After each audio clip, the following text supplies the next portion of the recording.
pick forever going there at number 9 to the New Orleans Saints. Your favorite offensive line? 3 picks later, pick 12, the Dallas Cowboys. Do they need running back help? Sure. They instead decide to bolster the offensive line with Tyler Booker out of Alabama. One of my favorite offensive linemen in this draft class. I thought he had a chance to be a top 15 pick, even though he's a guard only, quotation marks.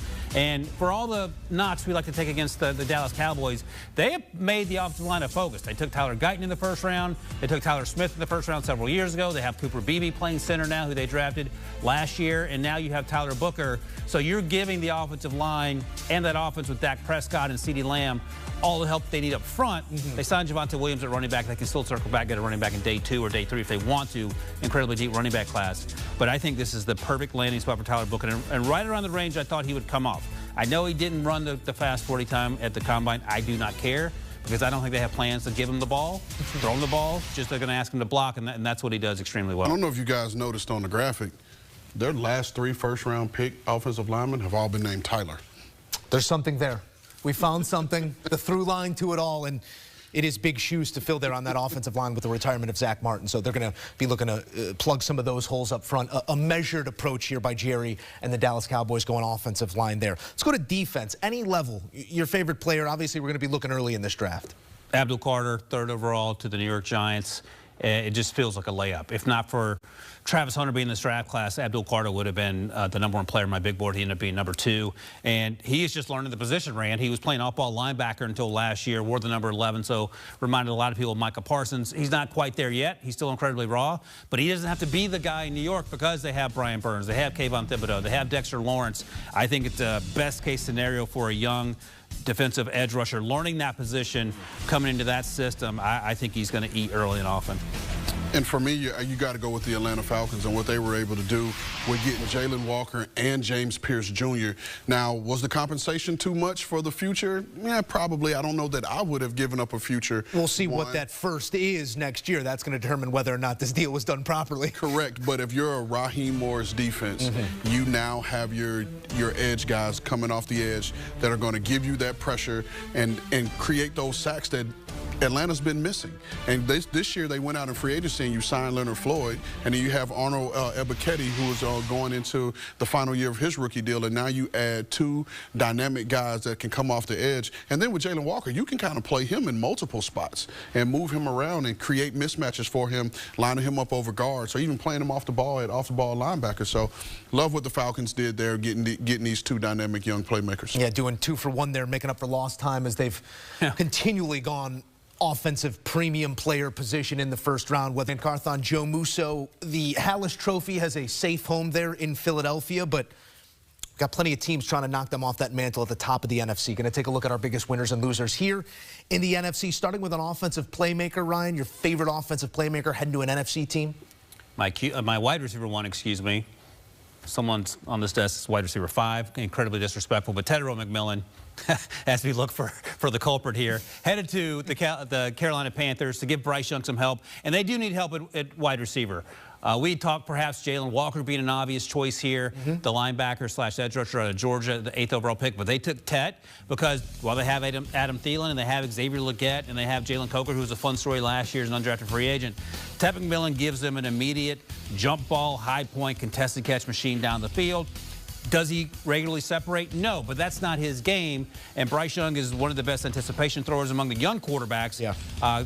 Played really well down the stretch, and I think they are turning the corner with Dave Canales, and I love the fit there. They need help on defense, sure, but I think they couldn't pass up Tet McMillan there at number 8. You got Legette going 6'3". You got Tet now going 6'4", butting his head on 6'5". There's some big targets there for Bryce Young to distribute that ball to. You're going wide receiver as well, but elsewhere. Going wide receiver, going Matthew Golden to Green Bay.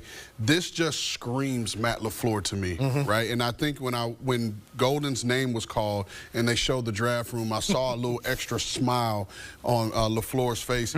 This guy's the quintessential X wide receiver in that offensive system. And if you know that offensive system, they love to have the guy that's going to stretch the field vertically, where they can take shots for explosive, but also create some of that intermediate game that they like to throw and play in between those numbers.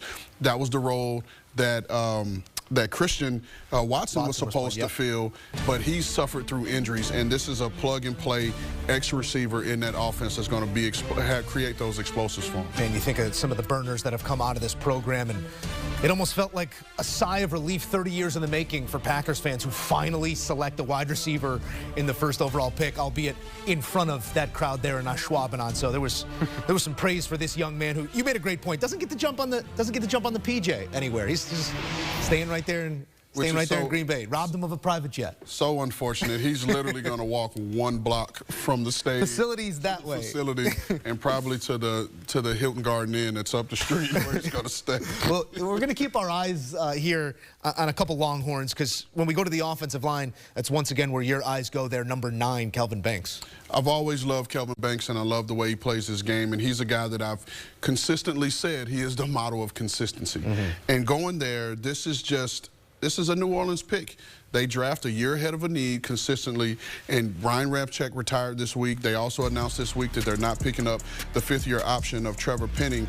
And this feels to me kind of like when they took Andres Pete 13th overall in 2015, where you have this lineman that there's no rush to put him out there on the field, but he could probably play guard for you this year as one of your best 5, which is what they did with Andres Pete. Now, guard ended up being the home for Andres Pete, but there were moments where he played some left and right tackle for him. But I do think that Kelvin Banks will eventually be their starting tackle. He is a top 10 Piripi Penix or London or Bijan or Pitts. This is a commitment back to the trenches there for Atlanta.